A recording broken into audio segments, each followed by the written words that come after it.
This is Hans Scheil from the Finishing Well podcast.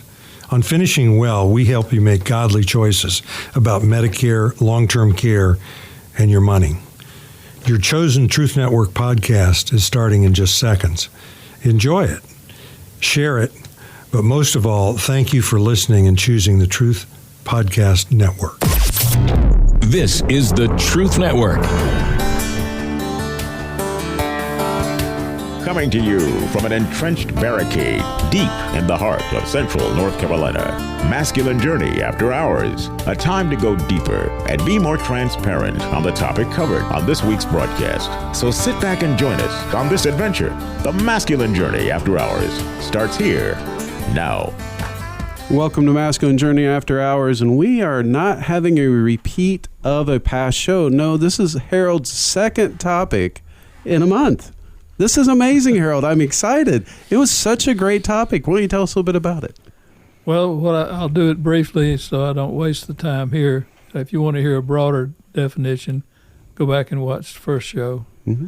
But it's basically from John chapter 8, where a bunch of scoundrels take a woman caught in adultery and bring her, but not her partner, and bring him before Jesus. And they really don't care about her. They're just trying to trap Jesus. That's sort of the broad definition of it. And I thought there were a lot of different angles to attack, so it has turned out that way. I've been really tickled. Yeah, in the first show, we stuck kind of just with church stories, a little bit on the clips. This time, we're going to use Jesus's stories in our life, but with different clips. So none of these are from Scripture on the second show. And so I know, but we'll see if we can tie it into Jesus anyway. But we did take it in a lot of different directions, and that's always good on the topic. You did a great job with that. So thank you. Danny, you're first on the After Hours with the first clip, so if you want to tell us a little bit about it. Yeah, my clip is from the movie To Kill a Mockingbird, which came out in like 1961 or 62. So if you hadn't seen it, spoiler alert, is way out of context at this point. It is in black and white, so no one born past about the 80s would watch it anyway. Yeah, we watched the Andy Griffith Show, and most of that's black and white too, so we wouldn't really notice. Yeah. We went and saw a play last weekend, To Kill a Mockingbird, and so this was kind of in the forefront of my mind anyway. And then Harold throws this topic out, and I couldn't help but think about the judgment that these men were using over this woman, but more importantly, how they were using it over Jesus. And there was a statement that was made in the play, and I went and found it in the movie, that Atticus Finch is going to make to his daughter Scout in this clip. And they're sitting out on the porch and having a conversation about school and how things aren't going well. And lots of judgment, but the overall arching of the movie is there's a man on trial who's innocent, and there are people making lots of snap judgments about him. And so what Atticus' rule of life on dealing with people is what he hands it down to his daughter Scout, and we can play it and talk about it afterwards. Scout, what in the world has got into you? No. Atticus, I'm not going back to school anymore. Now, Scout, it's just the first day. I don't care. Everything went wrong. Teacher got mad as the devil at me and said you were teaching me to read all wrong and to stop it. Then acted like a fool and tried to give Walter Cunningham a quarter when everybody knows Cunninghams won't take nothing from nobody. Any fool could have told her that. Well, maybe she's just nervous. After all, it's her first day, too, teaching school and being new here. Oh, Atticus. Now, wait a minute. You just learn a single trick, Scout. You get along a lot better with all kinds of folks. You never really understand a person until you consider things from his point of view. Sir? Till you climb inside of his skin, walk around in it. But if I keep going to school, we can't ever read anymore. Scout, you know what a compromise is? Bending the law? No. It's an agreement reached by mutual consent. Now, Here's the way it works. You concede the necessity of going to school. We'll keep right on reading the same every night, just as we always have. Is that a bargain? I love that passage of scripture, but like Harold had mentioned earlier, there's lots of mystery around that. You know, what did Jesus write in the sand, and you know, lots of different things. And likewise, when we're dealing with people and we're making judgment of, you know, these guys caught this lady in an act, but you know, their judgment was, you know, death, you know, that kind of thing. And they probably didn't consider who she was, how she got to where she was, or any of that stuff. And so often I make those judgments, or people make those judgments about other people, that, you know, here's one snapshot in life, one picture, and we forget to watch the whole movie.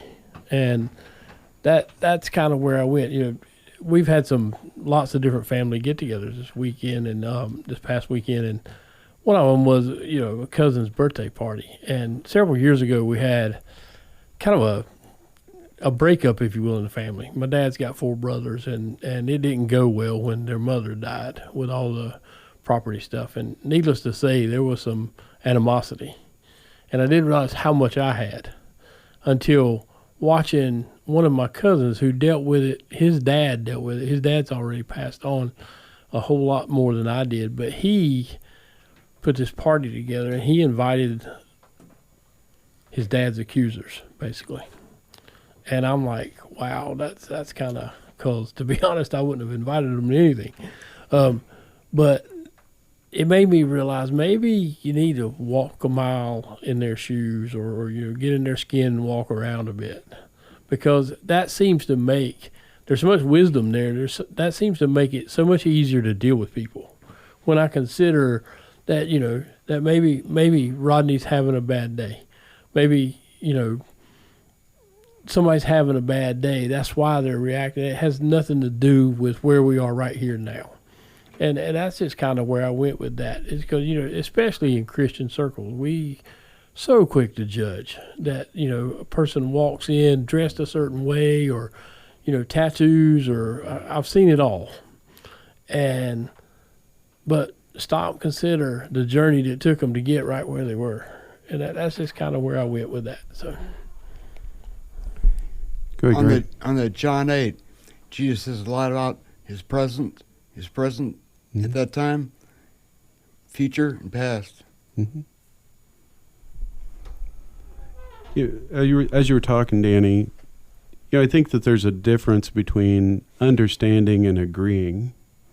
Right? I can understand where people are coming from or where they've been. It doesn't mean I agree.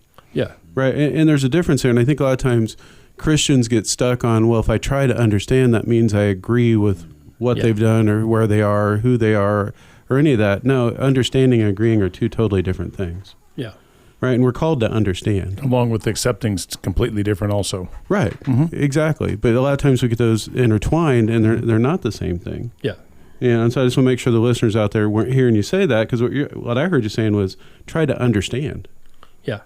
Right. Yeah, walk a mile in their shoes kind of thing. Yeah, walking with them, or, you know, that kind of thing, because, you know, sometimes you can understand a little bit, but a lot of times you don't. I mean, there are things that people have dealt with that I have no clue, but I'm understanding there was a journey to get them where they are. Right.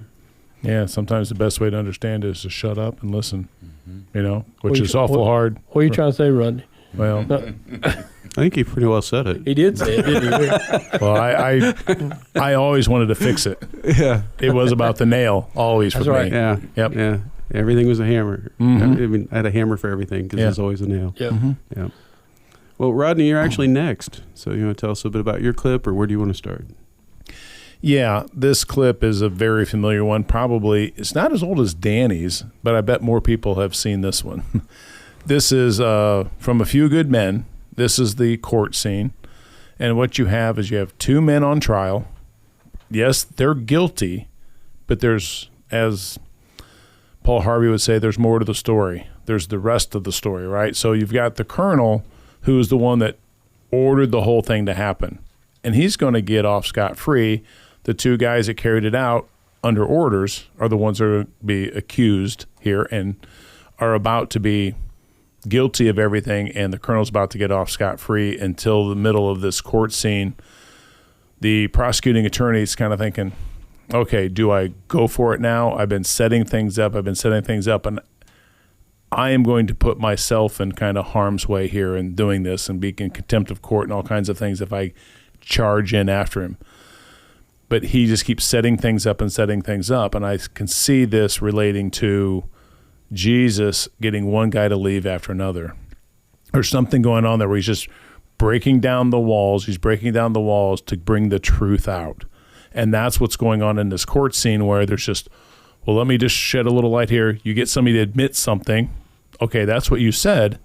Now, then how can this still be true? And if you said that, how can the next thing be true? And he's using the logic of all that and saying, you're contradicting yourself. And this court scene is to get him angry so that he'll lose his cool and just tell everybody, I'm the guy with authority, because what's going on here in this whole scene with the woman caught in adultery is authority. And Jesus is the one with the ultimate authority, and he's in control of the situation. But in this one here, you think that the colonel's in control until he gets up in the middle of this scene and he goes to walk out and he's told to go back and sit down. And then there's this whole battle for authority as the colonel says, well, I'm the colonel, address me as that. Then he smarts off to the judge, and the judge says, well, I've earned my authority for sure. You address me properly. And there's this whole authority changing. And then it goes back to the prosecutor grilling him. And I can just see there's something in this that I could see yet coming from that same thing, but in a different manner, of course, coming from Jesus, where he's not going to yell and scream and do all that for like the drama that's in this show or this movie, but yet that was high drama going on with she was caught and people are probably coming to it, and there was more than just the accusers. There's probably other people that saw this happening and gathering around, and then the drama of that just drifts away as Jesus addresses them. So go ahead. You ever served in an infantry unit, son? No, sir. Ever served in a forward area? No, sir. Ever put your life in another man's hands? Asked him to put his life in yours? No, sir. We follow orders, son. We follow orders or people die. It's that simple. Are we clear? Yes, sir. Are we clear? Crystal. Colonel, I have just one more question before I call Airman O'Malley and Airman Rodriguez. If you gave an order that Santiago wasn't to be touched, and your orders are always followed, then why would Santiago be in danger? Why would it be necessary to transfer him off the base? Santiago was a substandard Marine. He was being transferred. That's not what you said. You said he was being transferred because he was in grave danger. That's correct. You said he was in danger. I said grave danger. You said, is there any recall what I said. I can have the court reporter read back to you. I know what I said. I don't have to have it read back to me like I'm... Why the two orders? Colonel? Sometimes men take matters into their own hands. No, sir. You made it clear just a moment ago that your men never take matters in their own hands. Your men follow orders or people die. So Santiago shouldn't have been in any danger at all, should he have, Colonel? You snotty little... Your Honor, I'd like to ask for a recess. I'd like an answer to the question, Judge. The court will wait for an answer. If Lieutenant Kendrick gave an order that Santiago wasn't to be touched, then why did he have to be transferred?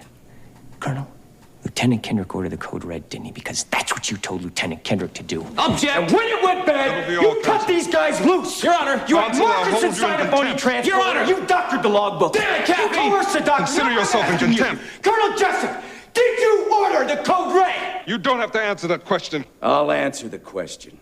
You want answers? I think I'm entitled to. You want answers? I want the truth! You can't handle the truth! Did you order the code red?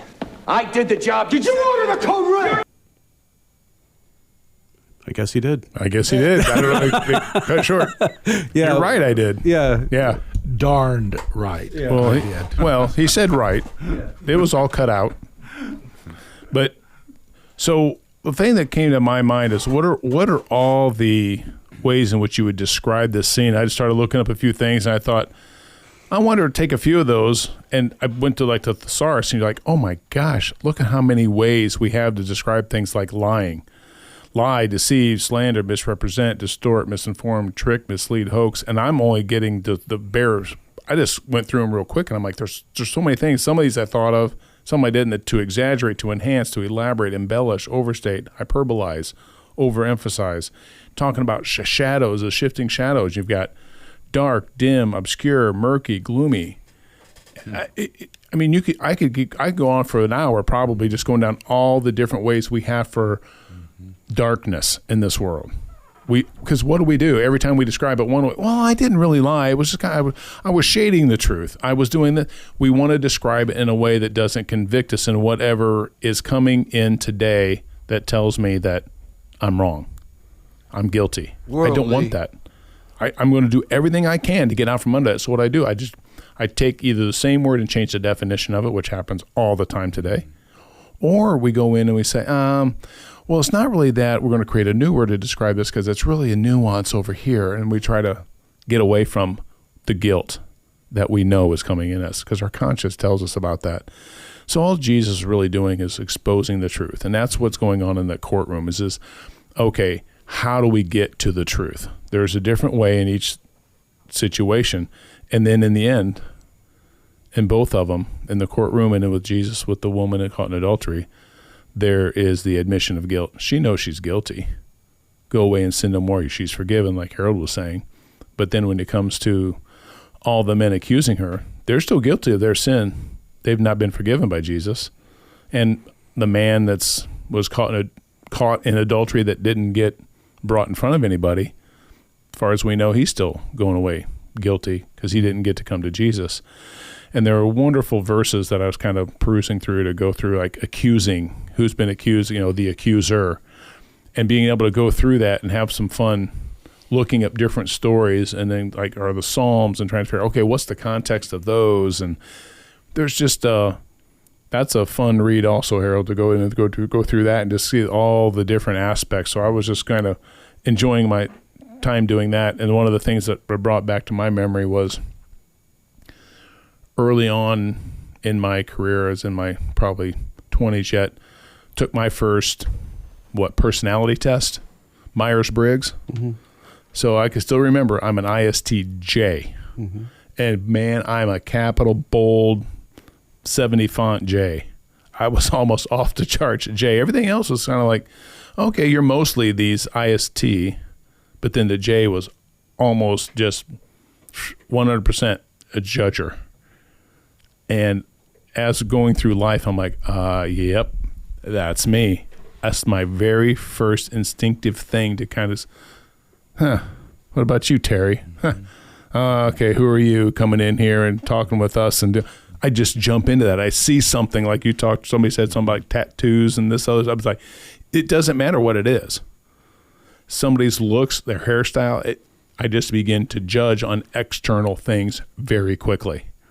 And I know I'm there, so I try to combat that and not speak because that helps a lot. And at least people don't know how stupid you are, But that's where I just live my life in that, okay, what am I thinking? And now who are they really? And it helps me actually sometimes to force into, like Bobby said before in the first show, leaning into God, pressing in, because I'm like, why am I going to my first instinct so quickly, Lord? What do you say about them? And you J guys are really irritating to us P's.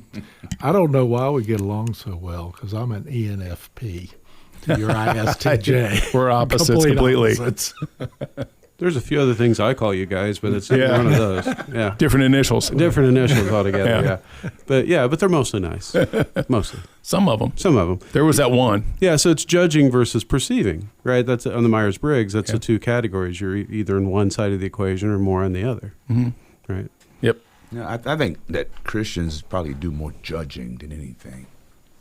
Maybe just the ones I'm around sometimes.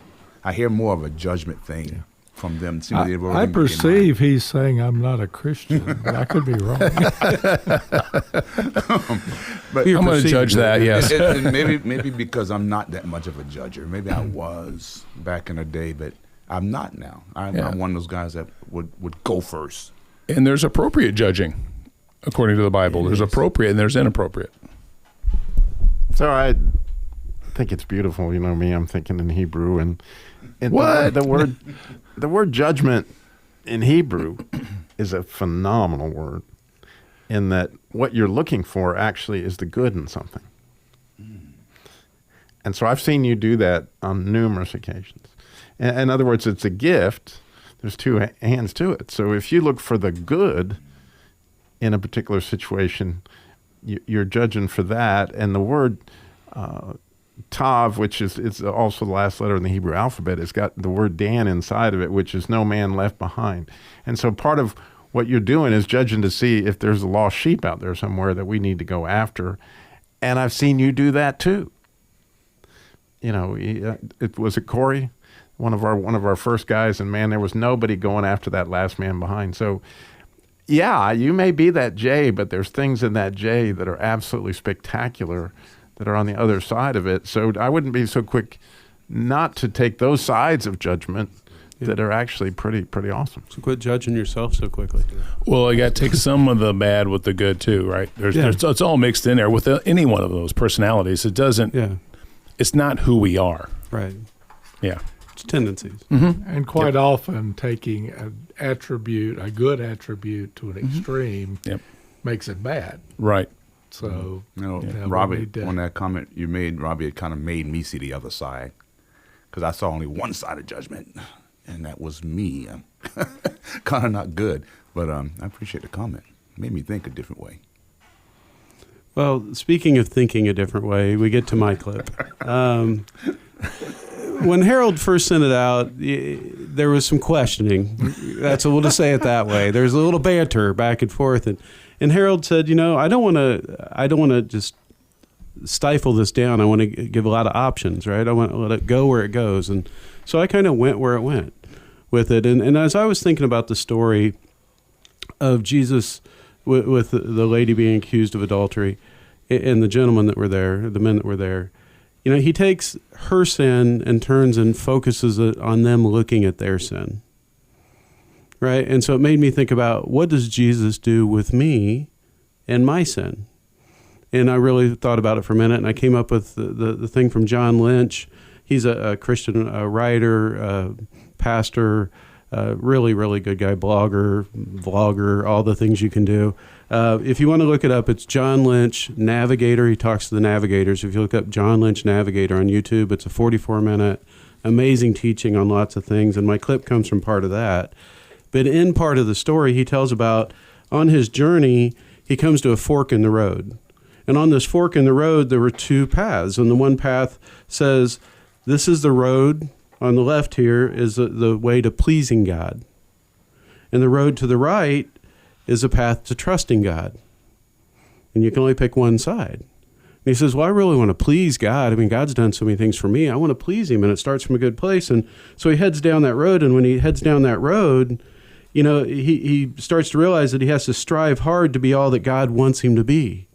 That as he's trying to please God, he has to strive to do that. And it leads into the room of good intentions, right? And in order to get into the room of good intentions, he has to turn the knob of effort, right? And it leads to a banner of working, hold on, I can't read it now, working on my sin to achieve an intimate relationship with God. That's the banner you kind of live with. I'm going to work on my sin so I can have an intimate relationship with God. And it's a sin management theology, right? But when you follow the other road, and when you listen to a story, and there's so much more than what I'm talking about in this clip, but when you listen to a story, he started down that road and realized, okay, I can't live here.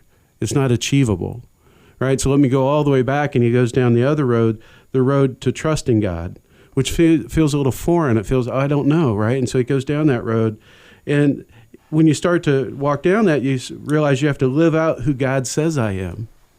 That's what my journey is. Not my striving, but just to live out who God already tells me who I am, right? And it leads to the room of grace. And you enter into the room of grace by turning the knob of humility, right? And then it leads to the banner of standing with God, with my sin in front of me, working on it together. I'm going to play the clip because we're running out of time, but that's where we pick it up.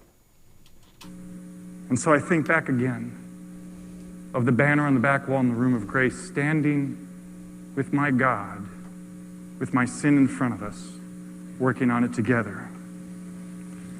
See, all this time I thought that he was over there. I used to write a journal, and I stopped doing it because I couldn't take it anymore, all the self-deprecation and beating myself up. But what if, because of the blood of Jesus Christ, what if he was never over there? What if Jesus Christ walked all the way around and walked up to me and grabbed my shoulders and looked into my face and put his hands on my face and stroked my hair and says, I know, I love you so much. I'm crazy about you. And I know all the stuff. And I'm not ashamed. I've known from before the world began, and nothing you can do can make me love you more, and nothing will ever make me love you less. I'm crazy about you. And what if he puts his arm around me and we look at my sin together? He would say, that is a lot of sin.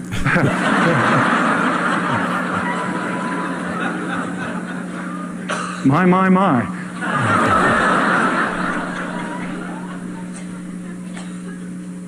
And we'll work on it when you're ready, kid. I got you covered. I've known all about it from before the world began. My shed blood is that powerful. I'm crazy about you. I do want to be clear here. There is a time for sin management. There's active things I got to do not to go to places I know I shouldn't go.